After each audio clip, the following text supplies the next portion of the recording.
If you're receiving this transmission, you are the resistance, declaring war on the New World Order. TruthRadioShow.com.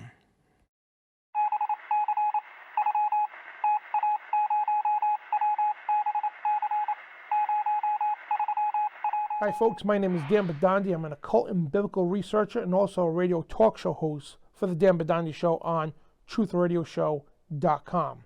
And today we're going to have an awesome presentation. We're going to dabble and get into the deep, dark secrets of what these symbols mean, the very symbols that you carry every day, you work hard to make, and you use to pay your bills.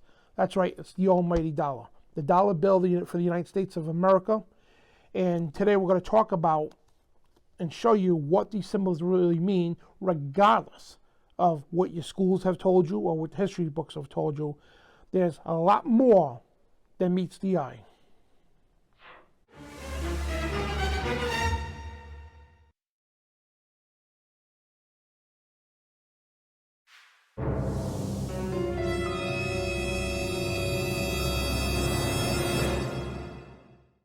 The history of the Great Seal is a very fascinating story. I know there's a lot of skeptics about it. However, it is very intriguing. It goes back when Thomas Jefferson was president. And at the time, they were still building the White House, so they were staying in tents. And he had John Adams, who was part of his first official seal committee, to look for the perfect symbol. So, however, they come up with a lot of prototypes, designs, and all that, and still Jefferson was not satisfied. So just anxious to find this perfect image, this perfect symbol for the seal, the Great Seal.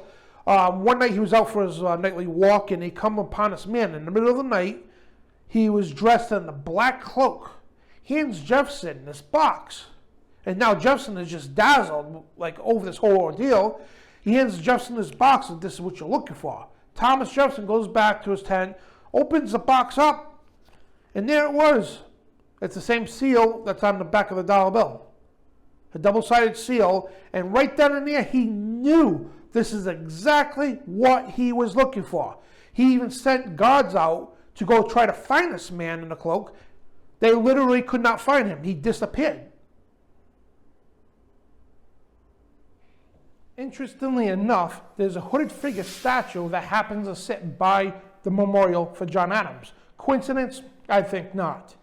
Now next, my interview from 3 years ago with the late Doc Marquis from It's a God Thing Productions, 777.com, former member of the Illuminati. Now again, as I said earlier in the video, regardless of what you learn in school or in history books, he will show you, as I illustrate, the true meanings of each symbol from the front to the back of the dollar bill. The Great Seal of the United States, or is it the Great Seal of the Illuminati? But isn't it kind of mysterious that the seal with the pyramid on it was hidden from the American public for over 200 years? And in 1935, this seal here was finally revealed to the American public on the back of the dollar bill. It was put on by Henry Wallace, the President of Agriculture, and FDR's brand new Vice President, and FDR, Franklin Delaware Roosevelt himself. Now, everybody knows FDR is the leader of the Industrial Revolution. His great slogan, the New Deal.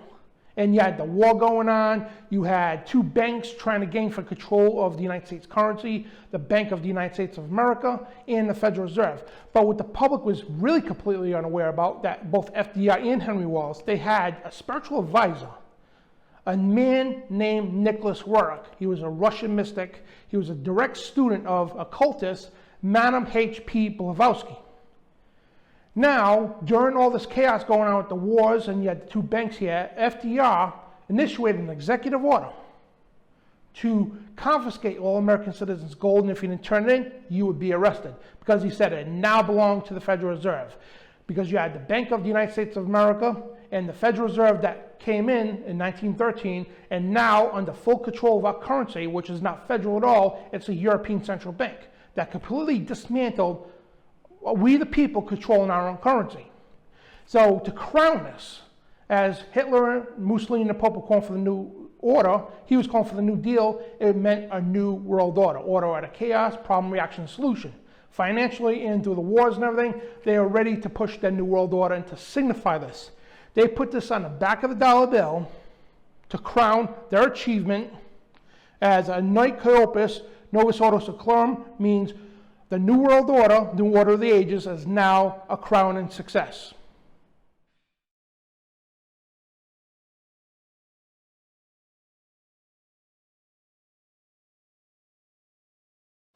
So many things are so obvious, but people aren't seeing it. I'll give you, for instance, Dan, do you buy, or your listening audience, I'm going to ask everyone to do this if you've got one. Dan, reach into your pocket and see if you can pull out a dollar bill. I don't have a dollar bill in my pocket, actually. Oh, you're as poor as I am, I see. I got one in my wallet. Well, it's a good thing, I have all this memorized from my days in the Illuminati. Well, I got one right here. That's all. Okay, does anyone in your studio have a $1 bill that they can loan you? Yeah, I got one in my hand. Okay, turn it around to the reverse side, where you see the two great seals of the United States of America. Yep. Okay, now, if you notice, it says those are supposed to be the two great seals of the United States of America, correct? Yep. Those aren't. Those are the two seals of the Order of the Illuminati. And I'm going to prove it. As I said, now, I'm doing all this from memory, so I'm seeing the symbols in my head. At the very top, and again, ladies and gentlemen, you'll need a dollar bill for this. If you're trying to hunt down a dollar bill, go ahead, because I need to preface something first. Or look it up see if you can find the dollar bill online. Look on for the reverse side. Oh, gee. I completely forgot what I was going to preface here. Well, anyways, let's get into it then. At the very top of the seal itself, on the left-hand side, you'll notice that there's a pyramid, correct? That's correct. Yep. The microphone. Okay. Above the pyramid, you'll see a Latin expression that says Annuit Corruptus, and below it says Novus Ordo Seclorum. Translated from the ancient Latin, Annuit Corruptus Novus Ordo Seclorum means announcing the birth of a new world order. Now, if you notice, that pyramid, and you can count it, Dan, is made up of 13 steps. Now, in the occult world, there is two particular systems. One is known as numerology. Numerology is where you assign numbers to letters. Now, gematria will give you the definition to every single number. Now, 13 in gematria means depravity and rebellion. Now, just keep that on the top, in the back burner for now. So we have 13 steps to the pyramid, and if you notice, at the very top of the pyramid, there is a truncated triangle. Now, if you look at the pyramid, you can tell it's three-dimensional because on the left-hand side, you can see how it's shaded in to give it that three-dimensional effect. Yep. Okay, but that's not so with the triangle. You see, that's purposely kept out because that is not the all-seeing eye of God, or what some people call the eye of providence.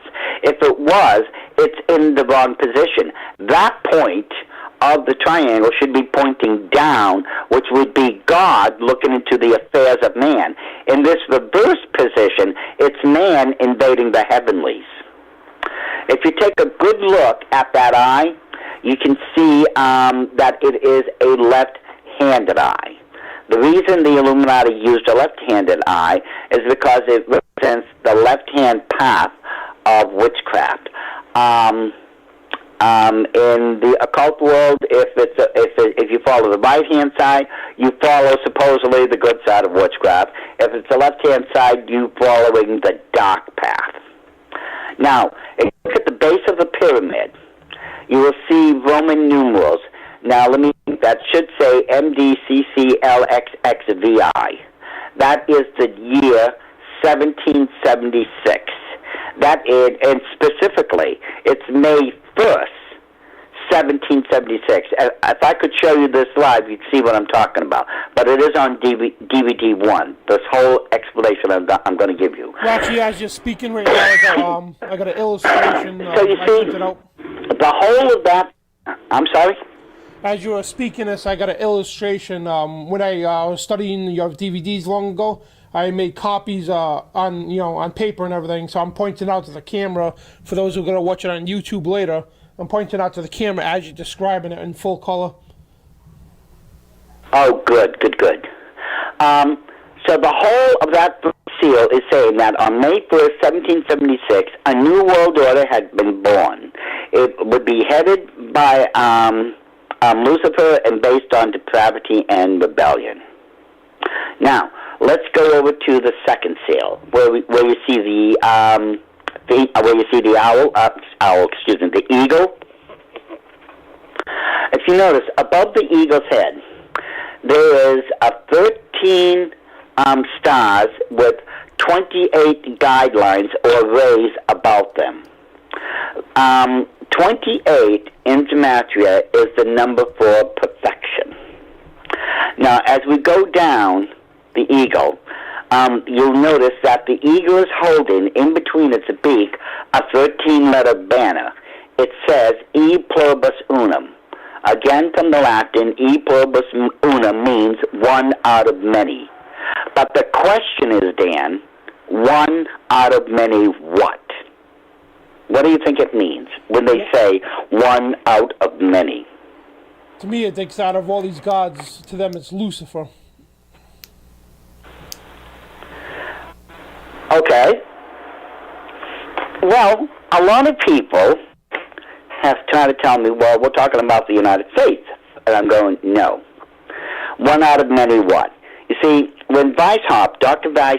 Adam Weishaupt, the first head of the Order of the Illuminati, had created the Order, he was also infiltrating other occult schools and societies of his day and age and bringing them into the Illuminati. We're talking like the Masons, the Rosicrucians, they created Jacobinism and such. He was taking the best and the brightest minds out of those occult schools and putting them in the Illuminati. In essence, he was making one group out of many. That's what it's referring to. Now, if you have those illustrations, and hopefully you'll be able to show this to the people, the eagle, that is not the original bird of America. And again, in DVD 1, I will show you all the original documentations, the photos, everything, ladies and gentlemen. But the original bird that was used was the phoenix.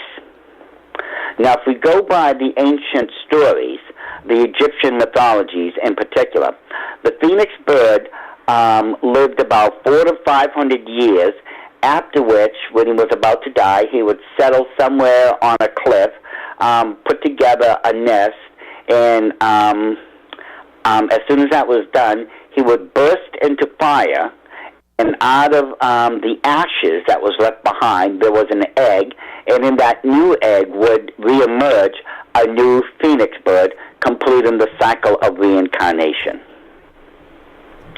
So you see, it was never an eagle.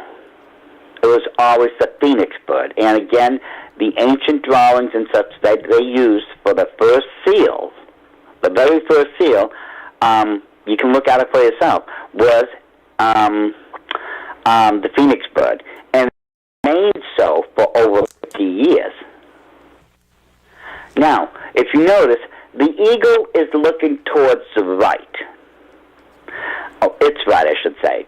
Whenever anything like that looks towards its right, it's looking on in favor or something. If it's looking towards the left, it's looking in opposition.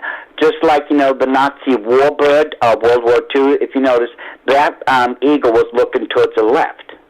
That's because it was looking in opposition to our way of living, our form of government. Now, the eagle the phoenix, I should say, is actually looking towards the other seal. We'll get to that in a minute. But if you drop down, you'll notice the eagle has a very unusual breastplate. There's 12 vertical lines at the very top, and then if you look below it, there's 6 sets of white fields, and then 7 sets of dark fields running up and down. 12 in gematria is the number for governmental perfection. 6 is the number for man. 7 is the number for God. Combined, just the shield alone, it is saying, through a perfect government, they're going to place man above God. Now, this is, remember, the Illuminati's version of a government. Remember, their version. And part of the 7-part plan, if you recall, Dan, was for them to get rid of all ordered governments in their day and age. Now, you continue down, you notice the legs of the eagle. Look at the toes, and you will find out that they have 8 talons or 8 claws. 8 in gematria is the number for new beginnings. Now, if you look at the left-hand claw, your left, the eagle is holding a cluster, an olive branch, that has 13 leaves and 13 berries. On the right-hand side, the eagle is holding, or the phoenix, is holding 13 arrows. Now, the olive branch is supposed to represent peace, and the berries is supposed to be the fruit of that peace. On the right-hand side, we have 13 arrows, which are supposed to represent our military might and ability to defend ourselves. But notice that the eagle or the phoenix claws are clenched. Whenever the claws are open, something's given. When it's clenched, something's being taken away. And if you notice at the bottom of the eagle, there is 9 tail feathers. Now, tail feathers, you ask any hunter, those are used for guidance and stability. Okay? But in gematria, 9 is the number for completion, or that which is finished. So in short, what this second seal is saying is that through a perfect government, man will be eternally placed above God, and that our peace and ability to defend ourselves will be taken away by force. However, through this new government, they will complete the work, or the new world order. Now, I wish I had the illustrations, because you see, ladies and gentlemen, there's something important you need to understand. There's one of the foulest, the foulest, the most evil of all occult symbols in existence is what's known as a hexagram. It is when you place a triangle, an equilateral triangle, and take a second one and put it on top of it to where you have a 6-pointed star. Once you do that, you put a circle around it, and that's what constitutes a hexagram. Now, as you all know, Dan, Revelation 13:18 tells us that the number of the beast is 666. Now, if I was to take a hexagram with a 6-pointed star and put 3 of them together, that would constitute a 666, wouldn't it?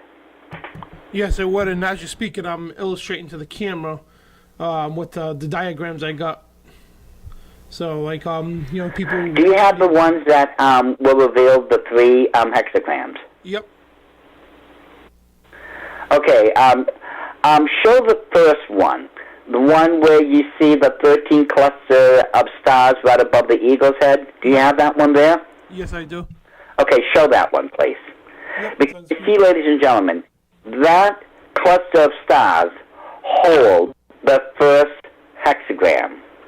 Now, let me ask a question for everyone who's listening. Why are there so many 13s on the back of the dollar bill? We have 13-letter Latin expressions. We have 13 steps to a pyramid, 13 olive branch leaves, berries, 13 arrows, the 6 and 7 on the breastplate of the dark and light lines make 13. Why are there so many 13s, Dan? Because 13 is the number of rebellion. More than that. They wouldn't have known that when it was created, would they? So what would most people think? What would most people think the 13 represents? Oh, the average American thinks it represents the 13 colonies. Well, that's true. That's what I hear most. But you know, originally, and people need to check their history here, we never had 13 colonies. That's what we've been taught. You see, I believe it was Maryland, that was part of, you know, New England, obviously, but they never became a colony till after the Declaration of Independence had been signed. I believe they answered to the governor of Connecticut. You only had originally 12 colonies, not 13. So 13 on the 2 seals wouldn't make sense. And trust me, when they were designing the 2 seals back then, all the founding fathers knew that there wasn't 13 colonies. But the 13 is needed. You see, Dan, do you have the second illustration there with the eagle? Yes, I do, yep. It's where the second hexagram is? Yep. Excuse me? Yes, I do, yep. Okay, show that. Because you see, ladies and gentlemen, on that same seal, the one with the phoenix or the eagle, when you connect all the 13 together, it forms a giant hexagram, and around the eagle itself, the seal has a circle. So you have 2 hexagrams or 2 sixes. Now, if my premise is correct, there has to be a third one somewhere. And that's found on the other seal with the pyramid. You've got that one available, Dan? Yes, I do. Would you show that, please? Because when you connect, once again, ladies and gentlemen, all the hexagrams, all the 13s on the seal with the pyramid, it forms a giant hexagram, and the circle is right around it. You have a 666. Ladies and gentlemen, those are not the seals of the United States of America. I've seen those seals used throughout my 20 years when I was in the Illuminati.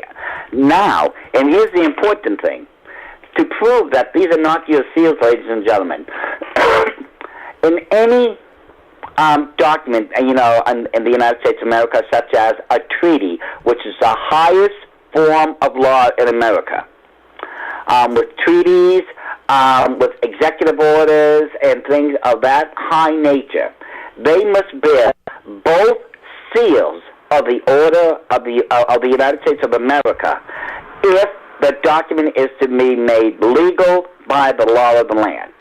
There is not one document that exists like that. Not one. There is no document that bear both seals of the United States of America. And the reason is because the pyramid seal, there's never been a cast or a die made for it. You have a cast or a die for the eagle, and it's been used thousands of times, but you don't have one that's ever been made with the pyramid. And by law, anything that's supposed to be legal by our government has to bear both those seals. And yet, it's the Secretary of State that's supposed to be in possession of both those seals. So how can they be in possession of something that's never been created? All right, awesome. And is there anything you want to touch up more about the Great Seal? Well, as I said, ladies and gentlemen, this is just one example of how the Illuminati had already began infiltrating America, even when it first started. Now, the 2 seals were not officially accepted as the 2 seals of the United States until 13 years later in 1789. Those two seals, which everyone carries in their pockets every day of their lives, those are not the seals of the United States of America. When you go through the whole of it, and I've only covered part of it, ladies and gentlemen, of what's really on the dollar bill, you'll find out for yourself in the end. There's no other conclusion. Those are not the seals of the United States of America. And when you think about the pyramid alone, what has an Egyptian pyramid got to do with Americana? Nothing that I know of. What about you, Dan? Nothing. I mean, it was supposed to be, we're not even a desert. I mean, like, we don't even have the same kind of climate. And, nothing at all, actually. Nothing at all to do with Egypt. Exactly. So what would it be doing there if it was something American? If, you would have something else. But in this case, as I said, those are not the seals of the United States of America. They never have been. Those are the two seals of the Order of Illuminati. And again, ladies and gentlemen, if you will just look at The Arrival of the Antichrist, which is DVD 1 of my series, take a good look at the original bird that was used on the first two seals. Now, you'll find that they were phoenix birds. They were not the eagle. The eagle was only first put on the dollar bill by FDR. Yep, that was back in the 1930s, and him and Henry Wallace, and it wasn't a coincidence, they both had the same spiritual advisor, Nicholas Roerich, who was extreme occultist. Wasn't he a student of Madame P. Blavatsky, Nicholas Roerich? Yes, he was. Madame Helena Petrovna Blavatsky of the Theosophical Society. So it's not a coincidence, folks, and a lot of people glorify FDR without knowing who that man really was. I mean, it wasn't a coincidence. He was the 32nd president of the United States and also a 32nd degree Mason. Henry Wallace became his new vice president, which is the 33rd vice president and a 33rd degree Freemason. They were heavily tied into the occult with Nicholas Roerich. I mean, the story goes on from there, but I mean, folks, there's a lot of deception out there, a lot of stuff hidden in plain view, plain sight, that especially on the dollar bill, everybody sees that dollar bill a day. Bankers, but have no clue what those seals mean. And the symbol is like reveals to those who can't see, reveals to those who can see, and conceals to those who can't, which is you, the general public. And what Doc's trying to explain to you, the Illuminati have been communicating with themselves for eons and rubbing it right in your face every day, and you are completely oblivious to it. Well, let's consider another quick example. Washington, D.C. is laid out using Masonic and Illuminati symbols. If you were to look on the map where the mall is, that's considered the most powerful, the most influential political power center in the world. Now, when you look at a surveyor's map, a surveyor's map that's made up of little square blocks or oblongs, and it's a lot 188 or lot 50. You ever seen anything like that, Dan? Yes, I have. I'm actually trying to find the diagram in the book here. But yeah, I don't know exactly what you're talking about. Well, the lot that giant political center of Washington, D.C. sits at, which includes the White House and the Capitol, that is lot 666. Amazing. And, this is not a coincidence, folks. This is all strategically... No, it's not. It's anything but a coincidence. Look at the Washington Monument. It's a giant obelisk, isn't it? It is, yep. Right.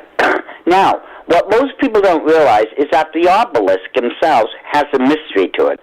First of all, in the occult world, if you look at most of the ancient obelisks, they had a circle at the bottom. Now, compare this, ladies and gentlemen, if you want to, the Egyptian obelisk that's sitting in front of the Vatican right now. That is Cleopatra's Needle, as it was called.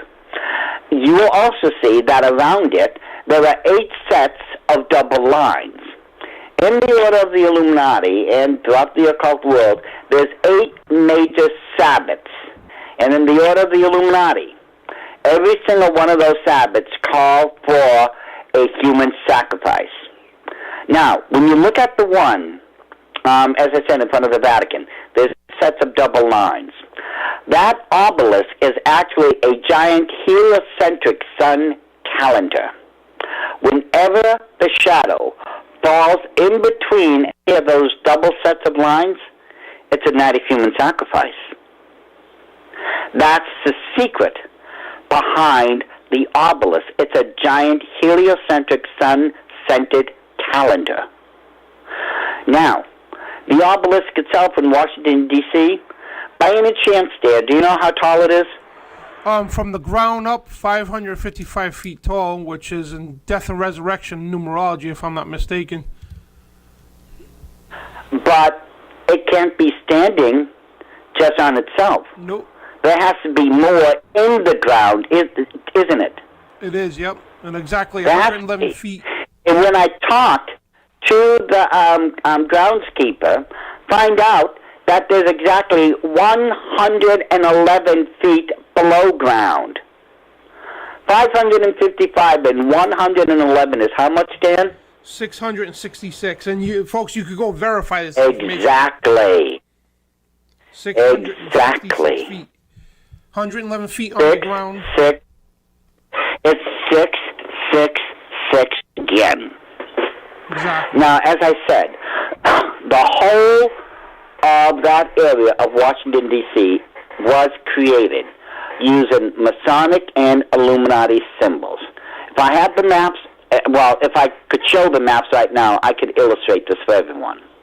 I'll put them on But screen again, for you. this is on DVD 1 and on DVD 4. You'll find all this information. Well, when I cut this video later, I'll put the diagrams in there for you, so people could see. Please do, so everyone can see them.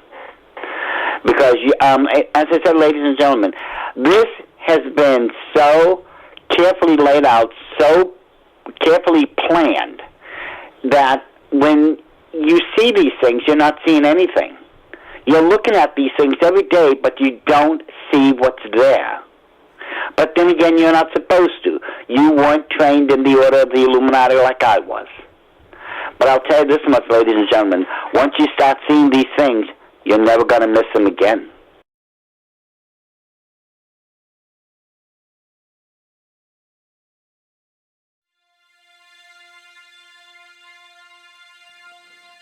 The history of this mysterious Great Seal goes deep. There are many stories, many versions, such as the one from GreatSeal.com is what we learn in the schools. But once again, schools and the education system love to hide the truth from the public. And I want to point out before we go any further that many, not all, but many of the founding fathers were in the occult and secret societies such as Freemasonry, the Rosicrucian Order, and the nefarious Illuminati. From his book, occult researcher Dr. Robert Hieronimus, his book called Founding Fathers, Secret Societies, Freemasons, Illuminati, Rosicrucians, and the Decoding of the Great Seal, he points out there were 3 official seal committees formed to come up with a concept for the Great Seal. The first seal committee was formed and appointed on July 4th, 1776, right after Congress ratified the Declaration of Independence. This team consisted of Benjamin Franklin, Thomas Jefferson, John Adams, and Ph.D. Symmetry. Now, Benjamin Franklin, he came up with the first proposal, and now if you notice right off the bat, you're going to see a lot of occultic symbology within these seals. This proposal came from Thomas Jefferson, Symmetry's proposal, and nobody came to an agreement. So a second team was formed just a year later, January of 1777. This team was Francis Hopkinson, John Moran Scott, James Lavelle, and William Churchill Houston. Some of the concepts, such as you see here from Hopkinson, more occultic symbology. Another one from which he designed on the $50 bill at the time. And no agreement came upon, so a third and final team was formed. This team was formed and appointed May 4th, 1782. This team consisted of Charles Thompson, Arthur Middleton, John Rutledge, and Elias Budnott. And a little while after that, Arthur Lee replaced John Rutledge, and William Barton was enlisted later as a consultant. Now, Dr. Robert Hieronimus points out that Charles Thompson, the first Secretary of Congress, was responsible for coordinating the final design of the Great Seal, a close associate of the German Petitius and perhaps a Rosicrucian. And Charles Thompson's drawing for the Third Committee. Now, if you look at the occultic significance of this, many occultic researchers believe that this is a phoenix. However, the official story says today that it's a bull-headed eagle. And as here was Barton and Thomas who borrowed this design from the committees to arrive at this proposal for the reverse symbol. And the Great Seal today is exactly what's on the back of the dollar bill. So could have these committees have designed this, or could it simply be the seal that was handed to Thomas Jefferson from the unknown man in the cloak? The unknown man and the seal. Some researchers in the esoteric tradition, including Paul Foster Case, Robert Kornacki, and P.W. Price, suggest that our knowledge of the seal's history and meaning will always remain incomplete because its inspiration was derived from an unseen, hidden, secret, or unknown source. This unknown source has been personified as a secret society, invisible and unverifiable to our physical senses, but represented by Freemasons, Rosicrucians, and the nefarious Illuminati. And once again, the man in the cloak, the unknown man that sits on John Adams' grave. Many believe that is John Adams' widow, waiting for him to return, but many people also believe, because we don't believe in coincidence, that it is that man in the cloak that handed Thomas Jefferson the Great Seal of the United States, or is it the Great Seal of the Illuminati? And now we will speak to a close and personal friend of mine. He's an occultic, secret society, biblical researcher, and historian. He's a radio talk show host of FOJCradio.com and hosts the Midnight Ride on Now You See TV. That's nystv.org. He's also an author. His name is David Carrico, and one of his many books, and this one in particular, The Great Seal of the United States and its Occultic Meanings, David Carrico will reveal to you the secrets, the hidden secrets within the symbols of the dollar bill, and also tie in the Masonic and occultic connection that goes along with this. Now this book is available right now on FOJCradio.com. My name is David Carrico. My wife Donna and I, we are to blame for FOJC Radio at FOJCradio.com. In Evansville, Indiana, we've had an apologetic counter-cult ministry for many decades, all the way back to the early 80s. We do the Midnight Ride on Now You See TV every Saturday night, and we have a Brighteon channel. We have stuff everywhere. You can go to our website and our FOJCradio.com, go to our ministry news page, and we have thousands of videos, teachings, resources, podcasts, you name it.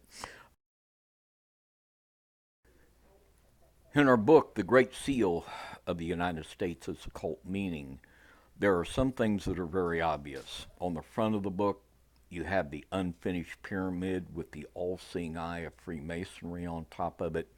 Novus Ordo Seclorum, New World Order in Latin.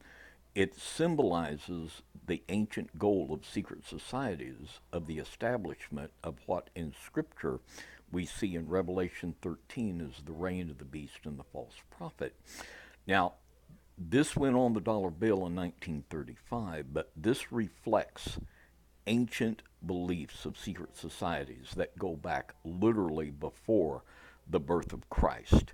And in the history of our nation, on page 85 here, there is a chart that documents 16 families that were in Massachusetts in the 1600s before the United States became a country in 1776. And if you talk about Christian America, you have to think pre-1776, when many Puritans come to America, and there was truly, in many of the colonies, a real godly foundation. Beginning in 1776, this began the corruption of the infiltration of Freemasonry and secret societies. And these 16 families here that we document on a little chart here on page 85, Freemasons call them star families.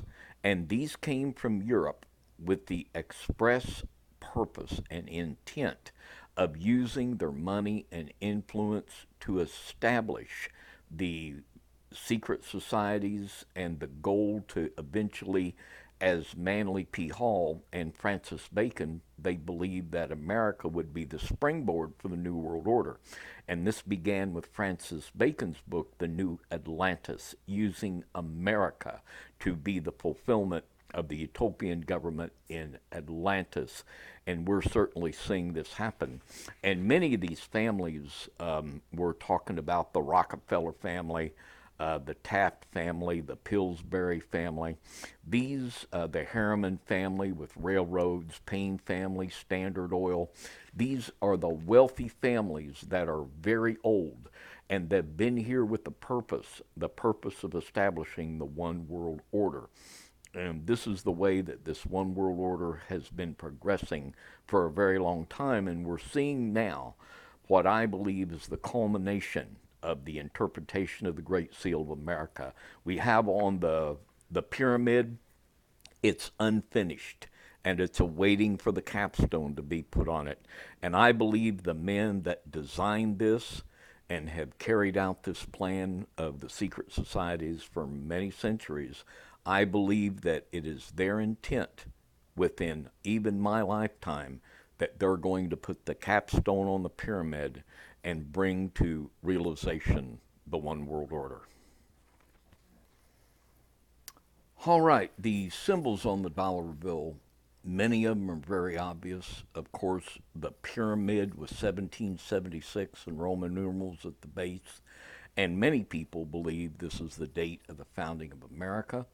I believe, as I write in this book, that this is the date of the founding of the Illuminati, which we have a chapter on here, of the Adam Weishaupt Illuminati. We have the Novus Ordo Seclorum, the New World Order. We have many symbols that are admittedly Masonic. And the Scottish Rite Journal was called the New Age magazine for many years. And then when people like myself began to speak out on the New Age and Freemasonry, they changed the name to the Scottish Rite Journal. But in the New Age magazine, April 1960, they admit to much of the Masonic symbolism. And this is from their own writings of all of the symbology that's Masonic. And the 13 leaves in the olive branch. And of course, there were the 13 colonies, but there's also Friday the 13th. This was the day when Jacques de Molay was executed. And of course, the 13 people in the coven, there's tremendous symbology for the number 13 in the occult.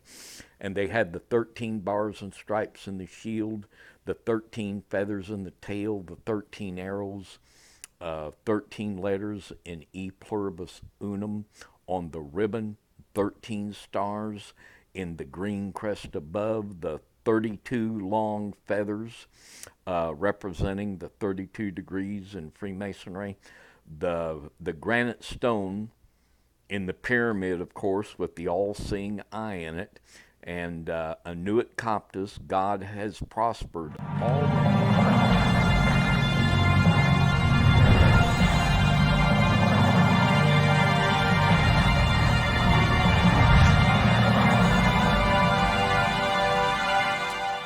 And the all-seeing eye, which of course is one of the central symbols here on the dollar bill, this represents the eye of Osiris, not the god of the Bible, but the god of the pyramid, the Egyptian god Osiris. And it also represents the eye of Lucifer, Lucifer is the god of Freemasonry. This is not maybe it's so, it absolutely is so. You can absolutely document this right from Grand Lodge material. Manly Palmer Hall talked about the seething energies of Lucifer having to be in the Freemason's hand before him to move up in the craft.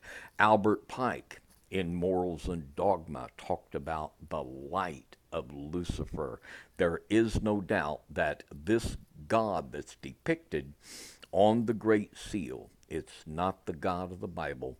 It is the eye of Lucifer, which Freemasons worship. According to the Masonic magazine, is all Masonic symbolism, and Freemasonry is all over this thing. And in 1935, in the Roosevelt administration, when this went on, Roosevelt was a Freemason. Henry Wallace, his vice president, Henry Morgenthau, Secretary of the Treasury. Freemasons were just all over this thing. It's Masonic symbolism, and it's a prophecy. The Great Seal is a prophecy. It's a Masonic prophecy that is going, they're doing everything they can to bring it about, and they will. It will come about, but it will not be the utopia they think it will be. It will be a nightmare for all of those that are fooled by it. And it will be indeed just what the Bible says, the reign of the beast and the false prophet.